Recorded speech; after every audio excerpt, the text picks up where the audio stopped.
అందరికీ నమస్కారం. आप सभी को ब्रह्मर्षि तटवर्ती राघव राव सर का नमस्कार। కార్యక్రమం ప్రారంభించే ముందు గురువు గారి పత్రి గారికి ఒక్కసారి మనం ధన్యవాదాలు చెప్పుకుందాం. कार्यक्रम शुरू करने से पहले परम गुरु ब्रह्मर्षि पितामह पत्री जी को धन्यवाद करते हैं। మనం గత 47 ఎపిసోడ్ నుంచి हम पिछले 47 एपिसोड से ఒక విషయమే చెప్పుకుంటున్నాం. एक विषय के ऊपर चर्चा कर रहे थे। ఈ రోజు 48వ ఎపిసోడ్. आज का एपिसोड 48वां है ఏమిటంటే టాపిక్ వికృతి ప్రకృతి సంస్కృతి. और विषय है विकृति प्रकृति और संस्कृति। ఈ విషయం చెప్పుకుంటూ हम इस विषय के ऊपर चर्चा करते हुए అజ్ఞాని యొక్క ప్రవర్తన ఎలా ఉంటుందో తెలుసుకుంటున్నాం. अज्ञानी का व्यवहार कैसा होता है वो हम जान रहे हैं।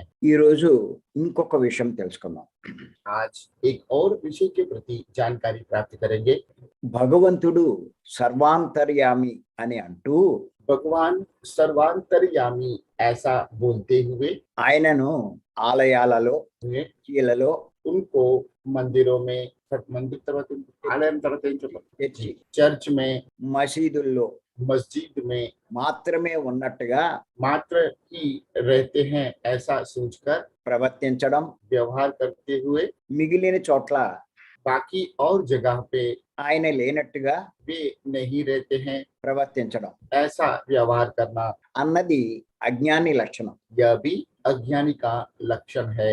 ఇంకేతంటే क्योंकि ఎవరినైనా భగవంతుడి గురించి చెప్పమంటే किसी को भी भगवान के बारे में पूछने पर बताते हैं ఏమంటారంటే భగవంతుడు సర్వాంతర్యామి అంటారు. भगवान सर्वांतर्यामी है, ఆయన అంతటా ఉన్నాడు, वे सभी जगह पर मौजूद है, అందరిలో ఉన్నాడు, सभी में है అన్నిట్లోనూ ఉన్నాడు और बाकी सब में भी है అని అంటారు. ऐसा बोलते हैं। మరి అంతటా ఉన్నప్పుడు जब वो सभी जगह पे मौजूद है, ఒక్క మందిరాల్లోనే వీళ్ళు పవిత్రంగా ఉంటారు. एकमात्र मंदिर में ही पवित्र भाव से रहते हैं। మీరు చూడండి, గుడికి వెళ్ళినా లేకపోతే చర్చికి వెళ్ళినా हम देख सकते हैं यदि कोई मंदिर जाते हैं अथवा चर्च जाते हैं, అక్కడ పవిత్రంగా ఉంటారు. वहां पे पवित्र रूप से रहते हैं। వాళ్ళ ప్రవర్తన చాలా వినయంగా పవిత్రంగా ఉంటుంది. उनका व्यवहार बहुत ही पवित्र और विनम्रता पूर्वक रहता है। కానీ బయటికి వచ్చిన తర్వాత చూస్తే लेकिन बाहर आने के बाद में देखते हैं तो వాళ్ళ ప్రవర్తన ఆ రకంగా ఉండదు. उनका व्यवहार उस तरह से नहीं रहता है। మాటలు మారిపోతాయి, उनकी बातों में फर्क आ जाता है, చేతలు మారిపోతాయి. उनके कार्यों में फर्क आ जाता है।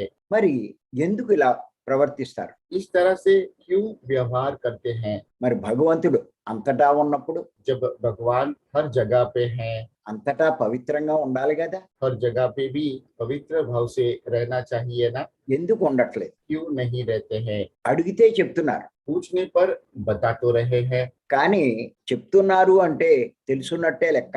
वे बता रहे हैं इसका मतलब उनको यह पता है।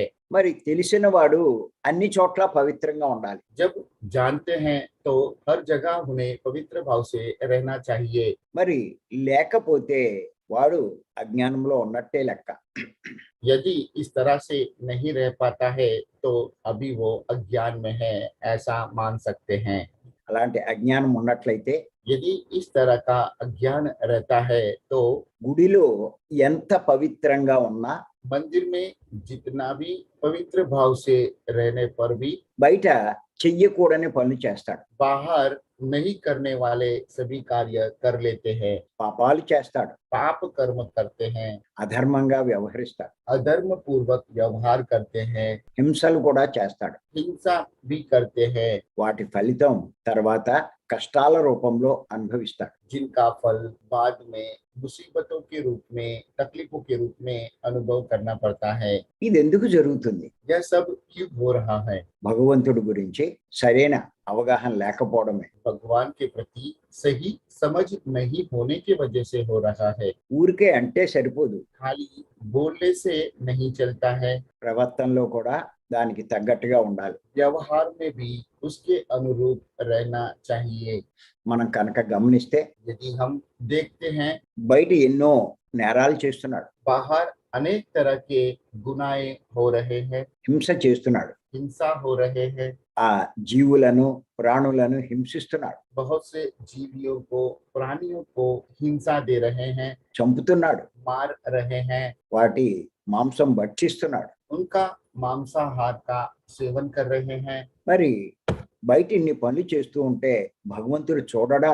यदि बाहर इतने सारे पाप कार्य करते हैं तो भगवान नहीं देखते हैं क्या? ఆ విషయం భగవంతుడికి తెలియదా? यह विषय भगवान को पता नहीं है क्या?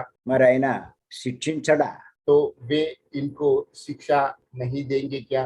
మరి అలా భగవంతుడు శిక్షించకపోతే यदि भगवान इस तरह से दंड नहीं देते हैं तो గుడిలో ఎందుకు అంత పవిత్రంగా ఉంటాడు? मंदिर में क्यों इतना पवित्र भाव से रहते हैं? అక్కడ కూడా ఇలాగే ప్రవర్తించవచ్చు కదా? मंदिर में भी इसी तरह का व्यवहार करना चाहिए ना? మరి ఎందుకు అక్కడ పవిత్రంగా ఉండడం? मंदिर में क्यों इतना पवित्रता से रहते हैं? గుడిలో భగవంతుడు చూస్తున్నాడనేటువంటి ఉద్దేశం. मंदिर में भगवान देख रहे हैं इसलिए वे ऐसा करते हैं। బయట అయితే చూడట్లేదు అని లెక్క. इसका मतलब बाहर वे नहीं देख रहे हैं, మరి అంతటా ఉన్నాడని ఎందుకంటారు? तो हर जगह वे मौजूद है ऐसा क्यों बोल रहे हैं? చూడండి, ఊళ్ళోనే ఉన్నాడు అన్నట్టుగా ప్రవర్తిస్తాడు, मंदिर में ही रहते हैं इस तरह का व्यवहार करते हैं। బయట ఎక్కడైనా యాక్సిడెంట్ అయినా, बाहर यदि किसी का अकस्मात होता है, ఎక్కడైనా ఇబ్బంది కలిగినా, यदि कहीं और तकलीफ आ जाता है, కష్టం కలిగినా मुसीबत में गिर जाते हैं, అక్కడికక్కడే దండం పెట్టుకుని उसी जगह पे तभी प्रणाम करते हुए భగవంతుణ్ణి ప్రార్థిస్తాడు, भगवान का प्रार्थना करते हैं, తన కష్టం తొలగించమంటాడు. उनकी मुसीबतों से बाहर निकालने के लिए प्रार्थना करते हैं। మరి బయట భగవంతుడు లేనప్పుడు यदि बाहर भगवान नहीं है तो అక్కడ వీడు ప్రార్థించిన ప్రయోజనం ఏంటి? उस जगह पे उनका प्रार्थना करने का क्या मतलब है? ఎంత కష్టం వచ్చినా గుడికే వెళ్ళాలి. इतना भी मुसीबत आने पर उन्हें मंदिर में ही जाना चाहिए, మరి అక్కడే ఉన్నాడు కదా, तो वो अभी वहीं पे रुका हुआ है, అక్కడే మొక్కుకోవాలి. उसी जगह पे प्रार्थना कर रहा है। మరి ఒక్కొక్క సందర్భంలో तो हर एक संदर्भ में ఒక రకంగా ప్రవర్తిస్తారు, अलग तरह से व्यवहार करते हैं, ఒక్కొక్క సందర్భంలో और दूसरे संदर्भ में ఆ భగవంతుడి విషయంలో भगवान के विषय में ఇంకో రకంగా ప్రవర్తిస్తారు. दूसरी तरह का व्यवहार करते हैं। ఇదంతా ఎందుకు జరుగుతుంది? यह सब क्यों हो रहा है? అజ్ఞానమే దానికి కారణం. अज्ञान ही इसका कारण है। అజ్ఞానంలో ఉన్నవాడికి अज्ञान में रहने वालों को భగవంతుడి గురించి సరైన అవగాహన ఉండదు. भगवान के प्रति सही समझ नहीं रहता है, అంచేత రకరకాల ప్రవర్తన మనకు కనిపిస్తుంది. इसलिए अनेक प्रकार के व्यवहारों को हम देख सकते हैं। ఒక్కొక్క సందర్భంలో లేనట్టుగా ఉంటారు, कुछ संदर्भ में नहीं है ऐसा व्यवहार करते हैं, ఒక్కొక్క సందర్భంలో భగవంతుడు ఉన్నట్టుగా ప్రవర్తిస్తారు. और दूसरे संदर्भ में भगवान है ऐसा व्यवहार करते हैं। కానీ ఒకటే గుర్తుపెట్టుకోండి, लेकिन एक ही बात को ध्यान में रखिए, మీరు ఎలా అనుకున్నా, आप चाहे कैसे भी सोच लीजिए, మీరు ఎలా ప్రవర్తించినా, आप चाहे कैसा भी व्यवहार कर लीजिए, మీరు ఎక్కడ పవిత్రంగా ఉన్నా, आप चाहे कहीं पे भी पवित्रता से रहोगे ఎక్కడ పవిత్రంగా లేకపోయినా अथवा कहीं पे पवित्रता से नहीं रहोगे, భగవంతుడు भगवान అంతటా ఉన్నాడు, అన్ని చోట్ల ఉన్నాడు सभी स्थानों पर है। అన్నది తెలుసుకోవాలి. यह बात हमें जान लेना चाहिए। అన్ని చోట్ల పవిత్రంగా ఉండాలి, सभी जगह पे हमें पवित्रता से रहना चाहिए, అన్ని చోట్ల మనం సవ్యంగా జీవించాలి. सभी स्थानों पर हमें नम्र भाव से रहना है। మీరు చూడండి, हम देख सकते हैं గుడిలోకి పిల్లలతో వెళ్తారు, मंदिर में बच्चों के साथ में जाते हैं, ఆ పిల్లలు అల్లరి చేస్తూ ఉంటారు, बच्चे वहाँ पे मस्ती करते हैं, గట్టిగా అరుస్తూ ఉంటారు. जोर जोर से चिल्लाते हैं, ఏమిట్రా గుళ్ళో అల్లరి చేస్తారు, अरे मंदिर में क्यों इतना शोर कर रहे हो, ఎందుకు అలా కేకలేస్తారు क्यों इतना चिल्ला रहे हो।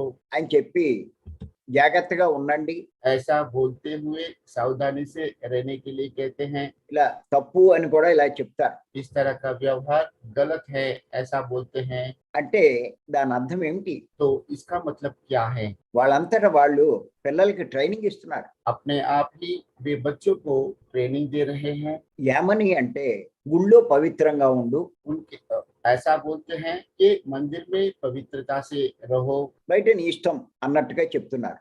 लेकिन बाहर आप अपने मर्जी के मुताबिक रह सकते हो।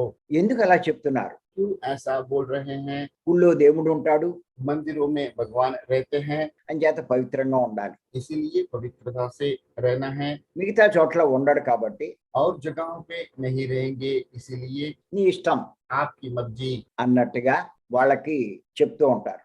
इस तरह से उनको बताते हैं। కానీ అంతటా భగవంతుడు ఉన్నాడు అన్న విషయం అవగాహన ఉంటే लेकिन सभी जगह भगवान रहते हैं यह विषय की प्रति उनको समझ रहता है, तो ప్రతి చోట పవిత్రంగా ఉండమని హెచ్చరిస్తారు. हर जगह पे पवित्रता से रहने के लिए उनको चेतावनी देते थे। అంతేగాని గుళ్ళో ఏమిట్రా అల్లరి అని అనరు. लेकिन मंदिर में ही क्यों शोर शराबा करते हो अथवा मस्ती करते हो यह नहीं कहते। అల్లరి చేయకండి అంటారు, आवाज मत कीजिए ऐसा कहते हैं। అరవకండి అంటారు, चिल्लाना नहीं है ऐसा कहते हैं। తప్పు అంటారు. ये गलत है। అంతేకాని గుళ్ళో ఏమిటి అల్లరి అని అనరు.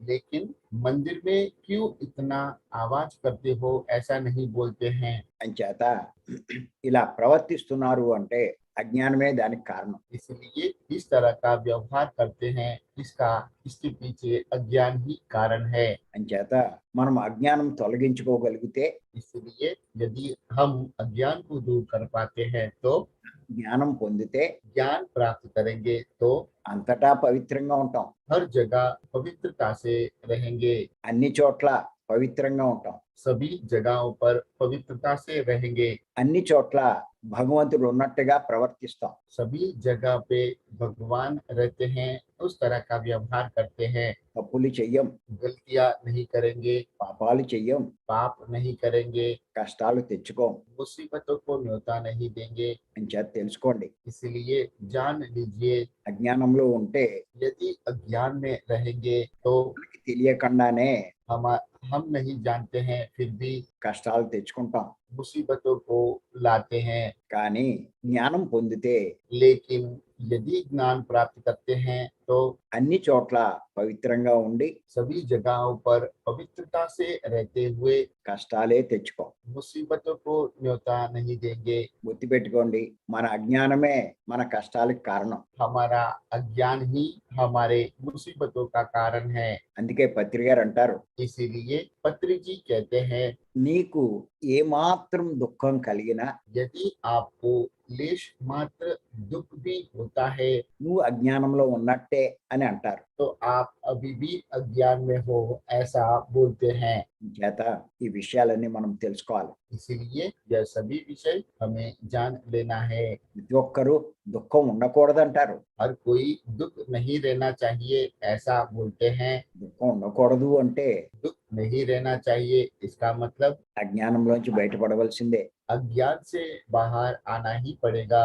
మరి అజ్ఞానంలోంచి బయటపడాలి అంటే तो अज्ञान से बाहर आने के लिए తీవ్ర ధ్యాన సాధన చెయ్యాలి. तीव्र ध्यान साधना करने की आवश्यकता है। శ్వాస మీద ధ్యాస ఉంచి సరైన ధ్యానం చెయ్యాలి. श्वास के ऊपर ध्यान केंद्रित करते हुए सही ध्यान साधना करना है। సాత్వికమైన శాకారం తీసుకోవాలి. सात्विक शाकाहार का सेवन करना है। అలా మనం చేసినప్పుడే यदि हम इस तरह से करते हैं तो మన అజ్ఞానం తొలుగుతుంది, तभी हमारा अज्ञान दूर हो जाता है, జ్ఞానం సంపాదించుకుంటాం, ज्ञान प्राप्त कर पाएंगे మన జీవితం హాయిగా ఉంటుంది, और हमारा जीवन सुखमय रहता है। ఏ దుఃఖము ఉండదు. किसी प्रकार का दुख नहीं रहता है। ఆ పనే మనమంతా చేస్తున్నాం. हम सभी वही काम कर रहे हैं। ప్రతిరోజు తీవ్రంగా ధ్యానం చేస్తున్నాం. हर दिन तीव्र ध्यान साधना कर रहे हैं। సైలెన్స్ గా ఉండి శ్వాస మీద ధ్యాస ఉంచుతున్నాం. साइलेंस से रहते हुए श्वास के ऊपर ध्यान केंद्रित कर रहे हैं। మరి ఇప్పటికే ఎంతో మార్పు తెచ్చుకున్నాం. अब तक ही हम में अनेक बदलाव ला चुके हैं ఇంకా తెచ్చుకుంటాం. और भी लाएंगे। అన్ని చోట్ల పవిత్రంగా ఉంటాం. सभी जगहों पे पवित्रता से रहेंगे। అన్ని చోట్ల భగవంతుడు ఉన్నట్టుగానే ఉంటాం. सभी जगहों पे भगवान रहते हैं, उसी तरह से व्यवहार करेंगे। ఎంచేతంటే ఇక్కడ ఒక చిన్న ఉదాహరణ చూద్దాం. इसके उपलक्ष्य में एक छोटा सा उदाहरण पेश कर रहे हैं। ఒక గురువు గారు భగవంతుడి గురించి శిష్యులందరికీ బోధిస్తున్నాడు. एक गुरु भगवान के प्रति सभी शिष्यों को प्रबोधन दे रहे हैं। ఎన్నో రకాలుగా బోధించాడు. अनेक प्रकार के प्रबोधन दे चुके हैं। కొన్ని రోజులు పోయిన తర్వాత कुछ दिनों के पश्चात అసలు తాను బోధించింది వాళ్ళు ఎంతవరకు అర్థం చేసుకున్నారు, उन्होंने जितना प्रबोधन दिया है उसके ऊपर शिष्यों ने कितना समझ लिया है, వారికి ఒక పరీక్ష పెట్టాలనుకున్నాడు. उसके लिए उनको एक परीक्षा लेकर कसौटी करना चाहते थे। అందులో కొంచెం బాగా నేర్చుకున్న నలుగురు శిష్యుల్ని పిలిచాడు. उनमें से ज्यादा गंभीरता से सीखने वाले 4 शिष्य बुलाते हैं। వాళ్ళకి ఒక్కొక్కళ్ళకి ఒక్కొక్క అరటిపండు ఇచ్చాడు. उन चारों शिष्यों को प्रत्येक को एक एक केला देते हैं। వాళ్ళకి ఏం చెప్పాడంటే, फिर उनको ऐसा बोलते हैं, ఈ అరటిపండు మీరు ఎక్కడికి వెళ్తారో నాకు తెలియదు, इस केले का फल को आप कहाँ जाओगे मुझे पता नहीं, ఎవ్వరూ చూడకుండా మీరు తినాలి అన్నాడు. कोई भी नहीं देखते हुए इसे खाना है। అప్పుడు వారంతా తలకో ప్రదేశానికి వెళ్ళారు. तभी सभी शिष्य अपने अपने जगह पे चले गए। ఒకడు కొండ గుహలోకి వెళ్ళాడు. कोई पहाड़ की गुफा में जाकर गया है। కొండ గుహ. अरे पहाड़ गुफा जपन था, అక్కడ ఎవరూ లేకపోవడంతో అక్కడ తిన్నాడు. वहाँ और कोई नहीं है, इसीलिए उसने वहाँ पे वो केले का फल को खा लिया। ఇంకొకడు ఒక గదిలో తలుపులు వేసుకుని అక్కడ తిన్నాడు. दूसरा शिष्य एक कमरे में जाकर दरवाजा बंद कर कर वहाँ पे खा लिया। ఇంకొకడు బహిరంగ ప్రదేశంలో ఒంటరిగా ఎవ్వడూ లేని చోట వెళ్ళి అక్కడ తిన్నాడు. और एक शिष्य खुले जगह पे जब वहाँ पे कोई नहीं है उस समय में खा लेता है। కానీ ఒకడు తినకుండా వచ్చేసాడు. लेकिन एक और शिष्य उस फल को खाए बिना ही आ जाता है। మిగతా శిష్యులు కూడా వచ్చారు. उसी जगह पे बाकी शिष्य भी आ जाते हैं। మరి ఈ నలుగురు గురువు గారికి ఏమని చెప్పారంటే, तब चारों शिष्यों ने गुरु को ऐसा बोलते हैं, మేము ఎవరు చూడకుండా తిన్నాము అన్నారు. हमने किसी को भी नहीं देखते हुए फल को खा लिया, ऐसा बोलते हैं। ఒక్కడు మాత్రం తిరిగి ఇచ్చేశాడు पंडु। लेकिन उनमें से एक शिष्य ने फिर से वो फल को गुरु को लौटा दिया। गुरु अड़िगाడు నువ్వు ఎందుకు తిరిగి ఇచ్చేసావని। तब गुरुजी उन्हें पूछते हैं क्यों मुझे रिटर्न दे दिया। అప్పుడు ఆ శిష్యుడు చెప్పాడు, तब शिष्य उन्हें प्रत्युत्तर देते हैं, మీరే చెప్పారు కదండి, आप ही ने कहा है ना, భగవంతుడు అంతటా ఉన్నాడు, भगवान सभी जगह पे मौजूद है, అన్ని చోట్ల ఉన్నాడు, सभी स्थानों पर है, ఇంక నేను ఎలా తినగలనండి, तो मैं कैसे खा पाऊंगा, అందుకే పట్టుకొచ్చేసాను అన్నాడు। इसलिए मैं बिना खाए ही लेके आया हूँ। అప్పుడు గురువు గారు అన్నారు, तब गुरु ने कहा, నాయనా నువ్వు ఒక్కడవే అర్థం చేసుకున్నావు నేను చెప్పిన సందేశం అని చెప్పాడు। सिर्फ आपने ही मैंने जो संदेश आपको दिया है वो पूरी तरह से समझ लिया, ऐसा कहा है। అంచేత ఊరికే అంటే కుదరదు, इस तरह से खाली बोलने से नहीं चलता है, ఆచరణ ఉండాలి। आचरण में भी रहना जरूरी है। అంచేత ఈ విషయం మనం తెలుసుకోవాలి, इसलिए इस विषय को हमें जान लेना है, అజ్ఞానంలో ఉండకూడదు। अज्ञान में नहीं रहना है। ఇంకా మనలో అజ్ఞానం ఉంటే మన సాధన పెంచుకోవాలి. यदि अब भी हम में अज्ञान है तो साधना को और बढ़ाना है మనం జ్ఞానులం కావాలి. और हम सभी को ज्ञानी बनना है। మరి ఈ అవకాశం ఇచ్చి మీ అందరికీ నేను ధన్యవాదాలు చెప్తున్నా. इस तरह से मौका देने के लिए आप सभी को ब्रह्मश्री तटवर्ती राघवराव सर धन्यवाद दे रहे हैं। Thank you. धन्यवाद। Chiranjeevi yes sir. చూడు హిందీ పీపుల్ ఎవరున్నారు ఒక్కసారి. नमस्ते आयुष जी। नमस्ते सर। नमस्ते सर। हम पिछले 47 दिनों से एक विषय के बारे में बात कर रहे हैं, विकृति, प्रकृति और संस्कृति। आज सर ने उस विषय के एक और आयाम को हमारे सामने प्रस्तुत किया। मैं बोलूं चिरंजीवी सर? सर को पूछते हैं। బోలియే Okay. బోలియే. आज सर ने बताया कि अज्ञानी का आचरण कैसा होता है। हर कोई यह कहता है कि भगवान सर्वत्र विराजमान है, सर्व अंतर्यामी है। जब वह सब जगह मौजूद है तो फिर चर्च, मंदिर, मस्जिद में इतनी पवित्रता का ख्याल क्यों रखते हैं? क्यों केवल इन जगहों पे ही पवित्रता का ख्याल रखते हैं? कुछ लोग जब इन जगहों पे जाते हैं तो पवित्र रहते हैं, परंतु बाहर आते हुए वही अपवित्र व्यवहार करते हैं। जो काम ना करना हो वही काम करते हैं। असली में भगवान के प्रति समझ ना होने से ही यह ऐसे कार्य होते हैं। अज्ञान के कारण ही ऐसे कार्य होते हैं। बाहर वे लोग अनेक तरह के गुनाह करते हैं, प्राणियों को मार के खाते हैं, झूठ, चोरी जैसे अनेक बुरे कार्य करते हैं। तब क्या भगवान इन्हें नहीं देखता? कहते हैं कि भगवान सर्व अंतर्यामी है और फिर ऐसे कार्य भी करते रहते हैं। तो ऐसे लोग अलग अलग संदर्भ में अलग तरह का व्यवहार करते हैं। यही अज्ञान है, यही भगवान के प्रति सही समझ का अभाव है। अगर भगवान सब जगह मौजूद हैं तो हमें सब जगह पवित्रता से ही रहना चाहिए। बच्चे जब मंदिर में जाते हैं तब वे खूब मस्ती करते हैं, हम उन्हें रोकते हैं, हम उन्हें कहते हैं यहाँ पवित्रता धारण करने की आवश्यकता है। यदि हम अज्ञान में रहेंगे तो अनजाने ही ये sir they say to their children, why you are doing this mischief in the temple like this, they yes told them. वे अपने बच्चे को कहते हैं इस पवित्र जगह आकर भी आप इस तरह का मस्ती क्यों कर रहे हैं? यदि हम अज्ञान में रहेंगे तो अनजाने में ही मुसीबतों को लाएंगे। पत्री सर कहते हैं कि अगर आपको लेश मात्र भी दुख है तो इसका कारण अज्ञान है। दुख अज्ञान से ही आता है। अगर हमें दुख को दूर करना है तो हमें तीव्र ध्यान साधना करनी होगी। हम इस मंच पे रोज नित्यदिन तीव्र ध्यान साधना कर रहे हैं। हम में से लगभग सभी के जीवन में कुछ ना कुछ बदलाव आए हैं और आगे भी आते रहे। अंत में सर ने एक उदाहरण के रूप में समझाया कि एक गुरु ने कई वर्षों तक शिष्यों को ज्ञान दिया।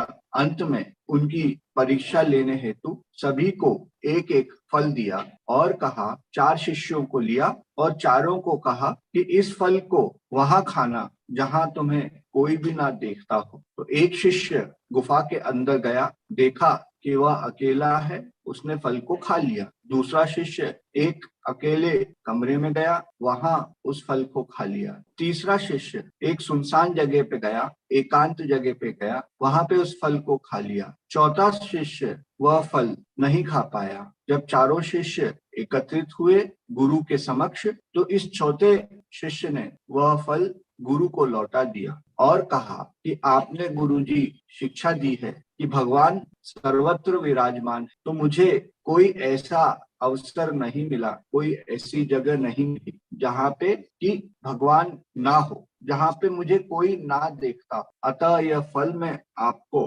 लौटा रहा। गुरु ने उस शिष्य को शाबाशी दी और कहा कि यही शिष्य मेरी बात पूरी तरह से समझा है। हमें भी गुरु की शिक्षा को सिर्फ बोलना नहीं है, उसे आचरण में भी लाना है। यदि ऐसा करना है तो हमें अपनी साधना बढ़ानी होगी। यह संक्षेप में सर का जो मुझे समझ में आया वह मैंने बताया।